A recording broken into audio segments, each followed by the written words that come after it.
Assalamualaikum warahmatullahi wabarakatuh. Alhamdulillahirrabbilalamin. Assalatu wassalamu ala asrofil anbiya'i wal mursalin Sayyidina wa maulana Muhammadin wa ala alihi wa sahbihi ajma'in, amma ba'du. Puji syukur kehadirat Allah subhanahu wa ta'ala, yang mana pada hari ini kita masih diberi kesehatan berupa nikmat dan iman Islam. Salawat serta salam semoga selalu tercurahkan kepada junjungan kita baginda Rasulullah Shallallahu Alaihi Wasallam serta keluarga dan para sahabat beliau. Semoga kita umatnya mendapatkan syafaatnya yaumul kiamah nanti. Allahumma amin.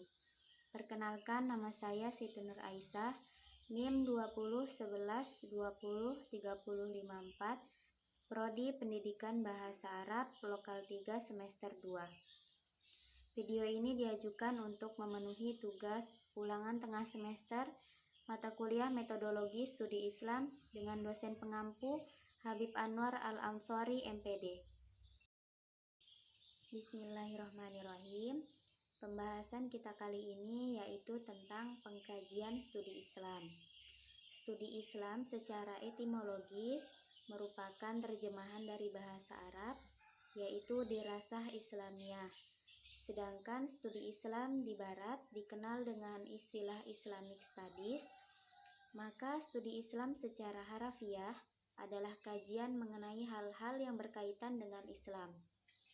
Selanjutnya, dalam pengkajian studi Islam, Islam di sini adalah sebagai objek kajian ilmu yang terbagi menjadi dua, yaitu Islam normatif dan Islam historis. Apa itu Islam normatif? Islam normatif adalah pengumpulan sumber-sumber hukum yang terdapat dalam Al-Quran dan hadis atau sunnah Nabi, yang kebenarannya bersifat mutlak, yang murni dari firman Tuhan tanpa ada campur tangan manusia. Islam normatif memuat seperangkat nilai-nilai yang kebenarannya bersifat absolut. Al-Quran menggunakan metode tahlili, ijmali, muqarrin, dan maudu'i. Tahlili asal kata dari halala yuhalilu tahilan. Sedangkan dari segi istilah, tahlili berarti menafsirkan kandungan Al-Quran yang disertai dengan pemaparan segala aspek yang berhubungan dengan ayat tersebut. Selanjutnya yaitu ijmali. Ijmali adalah salah satu metode yang digunakan dalam menafsirkan Al-Quran yang menggunakan pembahasan yang global dan sangat singkat. Selanjutnya muqarrin. Secara bahasa berasal dari kata qorana yuqarinu muqaranata, yang mempunyai arti membandingkan.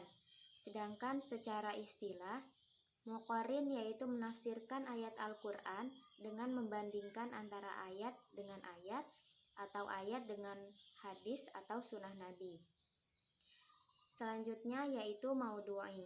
Berasal dari kata wada'a, yadi'u, wadi'un, maudu'un, artinya menetapkan. Sedangkan secara istilah, maudu'i berarti menafsirkan ayat Al-Quran dengan tema yang terkandung di dalam Al-Quran. Pembahasan kita selanjutnya yaitu tentang sunnah Nabi. Sunnah Nabi di sini menggunakan metode takhrijul hadis. Takhrijul itu sama dengan kata kharaja, yukhariju, dan takhrij. Bermakna sebagai istinbat atau menggali, tadrib sebagai pembiasaan, taujih sebagai penjelasan, ibraz sebagai mengeluarkan, dan izhar sebagai melahirkan atau sama dengan mengeluarkan juga. Secara istilah, takhrij bermakna untuk mengetahui sumber kitab utama suatu hadis. Pembagian Islam yang kedua yaitu Islam historis. Islam historis merupakan Islam sebagaimana yang dipahami dan dipraktekkan oleh umat Islam, kemudian melahirkan sebuah peradaban. Contohnya keterlibatan suatu peristiwa yang menyebabkan sebuah ayat Al-Quran itu turun. Islam historis meliputi penafsiran, pemikiran atau ijtihad, institusi keagamaan, pengalaman, fikih, tasawuf, filsafat, dan kalam. Kemudian Islam kontemporer. Islam kontemporer ini menghasilkan teori-teori yang diterapkan dalam problematika kontemporer. Teori-teorinya yaitu teori hudud dan teori pribumisasi. Islam kontemporer adalah pemikiran Islam yang berkembang pada masa modern, yaitu sekitar abad ke-19 hingga saat ini. Ciri-ciri Islam kontemporer yaitu berkembangnya metode pemikiran baru dalam menafsirkan Al-Quran dan peradaban Islam. Kita bahas untuk teori yang pertama yaitu teori hudud. Teori hudud adalah bentuk plural dari kata had yang artinya batas-batas. Batas atau penghalang yang membatasi sesuatu dan merupakan puncak dari sesuatu. Had juga dapat berarti larangan atau pencegahan. Dari sini dapat kita pahami bahwa sebuah ancaman hukuman atas sesuatu yang dilarang juga disebut had. Karena ancaman itu diharapkan dapat mencegah orang dari melakukan kejahatan.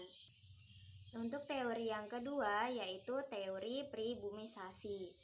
Dalam pribumisasi, Islam tergambar bagaimana Islam sebagai ajaran normatif yang bersumber dari Tuhan yang kemudian diakomodasikan ke dalam kebudayaan yang berasal dari manusia tanpa kehilangan identitasnya masing-masing, sehingga tidak ada lagi pemurnian Islam atau proses menyamakan dengan praktik keagamaan masyarakat Muslim yang ada di Timur Tengah.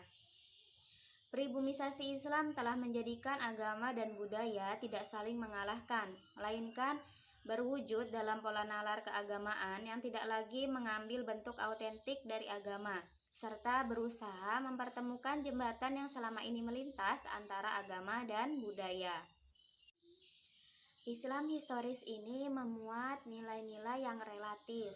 Dalam Islam historis membutuhkan sebuah pendekatan, yaitu yang pertama pendekatan teologis normatif, pendekatan antropologis, pendekatan budaya, pendekatan sosiologis, pendekatan psikologis, dan pendekatan filosofis. Kita akan bahas untuk pendekatan yang pertama yaitu pendekatan teologis normatif. Dalam pendekatan teologis normatif, memahami agama adalah pendekatan yang menekankan bentuk formal simbol-simbol keagamaan, mengklaim sebagai agama yang paling benar dan yang lain adalah salah, sehingga memandang paham orang lain itu keliru. Pendekatan yang kedua yaitu pendekatan antropologis. Dalam Kamus Bahasa Indonesia, antropologi berarti ilmu tentang manusia, khususnya tentang asal-usul, perkembangan, adat istiadat, dan kepercayaan pada masa lampau. Pendekatan yang ketiga yaitu budaya. Islam dan budaya merupakan dua aspek yang tidak bisa terpisahkan dalam kehidupan. Islam Nusantara bisa hadir karena ada perantara dari kebudayaan. Islam bisa menyebarkan ajarannya karena melalui pendekatan budaya. Misalnya seperti menggunakan alat peraga, alat kesenian tradisional, contohnya seperti wayang kulit yang akan menarik perhatian masyarakat. Pendekatan yang keempat yaitu pendekatan sosiologis. Sosiologi berasal dari bahasa Latin yang berarti socius, artinya kawan atau teman, dan logos, artinya ilmu pengetahuan. Sosiologi dikenal sebagai ilmu pengetahuan tentang masyarakat.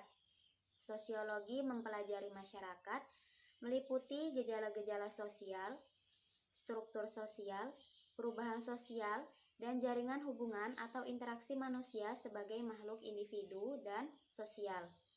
Pendekatan yang kelima yaitu pendekatan psikologis. Secara bahasa, psikologi berasal dari bahasa Inggris yaitu psikologi yang artinya ilmu jiwa dan logos artinya ilmu pengetahuan.